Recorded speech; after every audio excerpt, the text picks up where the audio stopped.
Find the average value of the function. Look, we don't know how to take the antiderivative of this yet. You want that? Try. Shut up. You know how to take a square root one? Calculator. That's what we're going to do. Oh, well. Wait, do we actually need our calculator? Yeah. So you can actually think of it as, you can do this though. However, Did I win? what is this as a shape? Parabola. It's a Line. It's a half cut. This is a half circle. Or it's a half circle. Yeah. Because that's just a square root. So this is like a square root of 1 minus t squared. So that's the circle. The negative would make it what part of the circle? Yeah, so it would be reflected, right? And then the 1 tells you it's shifted up 1. So instead of its endpoints being here, it's shifted up there. So at 1, the graph is at 1. At 0, the graph is at 0. And at negative 1, the height is at 1. So if you did not have a calculator, how could you actually find this area of these curves? No. Are triangles curved? Trapezoids. No. No, a rectangle that you can try the. Thank you. Yes, it's a rectangle, and you would subtract the semicircle. So here's your rectangle. Yep. And then here's the circle. So you would subtract the circle from the rectangle. So go ahead and do that now. This is why I'm failing. What'd you do? I'm literally writing on paper. You're cheating. That's only cheating. That's all I heard. I screwed How up. could she cheat? I just gave you the notes today. Because she's taking the final right now. She's cheating. Okay, so the area of the rectangle, the base is what? 2. Yeah. The height is? 1. So that means the area is 2 by 1, or 2. Go. The area of the half circle. So area of a circle is pi r squared. We're only talking about half of it, so it's half pi r squared. The radius is what? Yep. So it's half pi. So then it's the rectangle minus the circle to leave you the pink.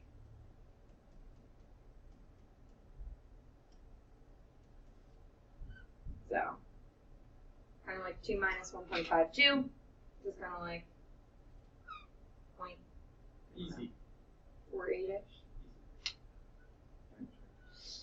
So it's 2 minus 1/2 pi. Now it says find the average value of the function. So this is the actual value of the function. The average value would be the area from -1 to 1 of f of t dt.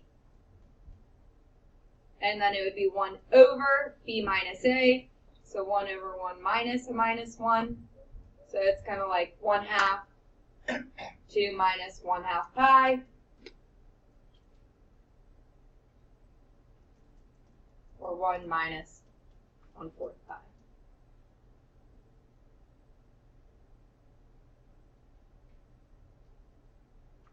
Go ahead and use your calculator to find the same thing.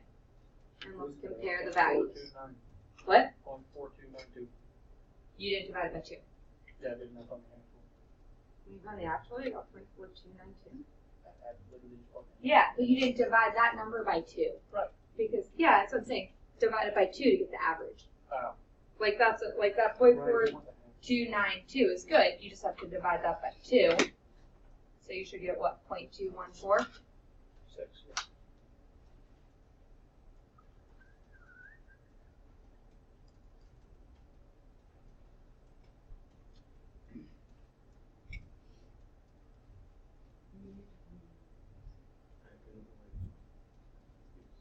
Okay. So what's this as an approximation?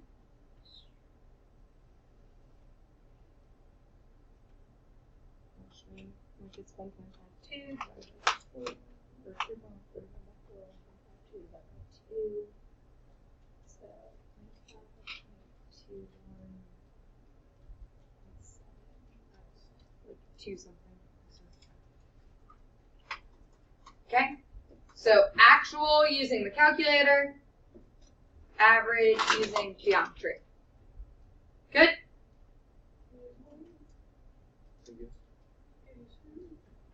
So making the connection between the average value of the function and the antiderivative.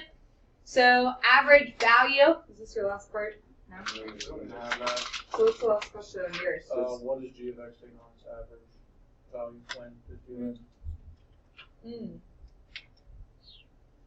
Okay, so to do that, to g of This function That's what g of it x says function. on our paper too. This function's g of x My and bad. f of t. All right, so when would this function take it on? So you need to know when this is 0.2146. So what you do is take 0.2146 and set it equal to the original. So it'd be 1 minus the square root of 1 minus t squared. Ours is 1 plus. Yeah. Yeah, I'm just changing ours. Ours is 1 plus. Yeah, it should be a 1 minus.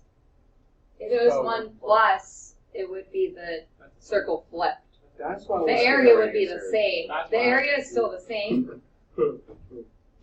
That's not good, George. You're not gonna lie. Sorry. Okay, so then subtract your 1, divide by a negative. That's why I said it really doesn't matter. Because like the minute you subtract the 1 and then divide by a negative, all the signs even out anyways. And then take, yes. I will take that bet.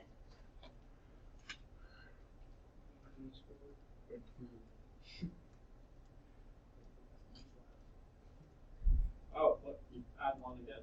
So it just becomes.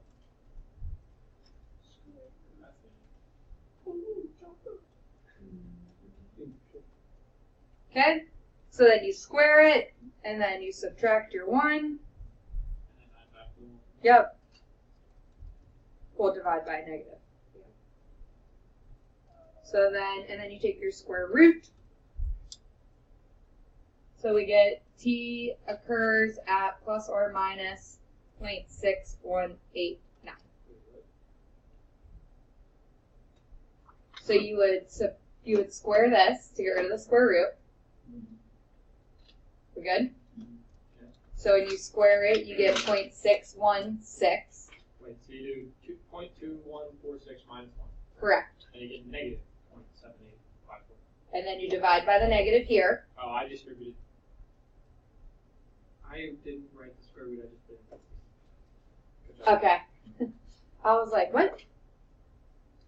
So then you would divide by it, so it became positive, but then you squared it, so it became positive anyways, to get rid of the square root. Then you subtracted 1 from that, and then square rooted it. We all good? This point would occur on the positive and negative for both, because both of them are in that range. So both of these are answers. We're not going to do MBT today. Woo!